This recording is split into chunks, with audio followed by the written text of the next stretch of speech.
Welcome to the Slop Farm. Enjoy the video.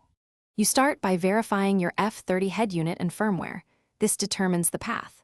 First, check iDrive software version and note the head unit type because compatibility matters. Once done, power your car, connect a reliable USB cable and the CarPlay dongle, and enable diagnostics on the head unit.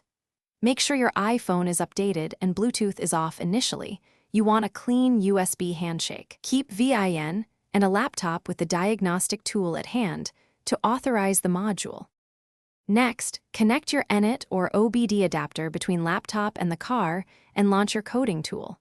You will upload the CarPlay module files or toggle the specific NBT/CCC flags that enable CarPlay functionality. This step writes to the head unit. During coding, watch for dependencies like USB audio routing and screen mapping. Adjust NAV/COM settings so the head unit routes touch and audio to the CarPlay interface.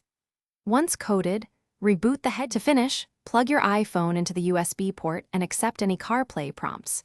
You should see the interface, hear audio, and be able to use Siri. If things fail, first reboot the head unit and retry the handshake, then rerun the coding session to ensure flags saved correctly. Make sure the USB port supplies 5V and ground is solid. Faulty cables or adapters are common culprits. Keep a backup of original coding so you can restore if needed and replace hardware if issues persist.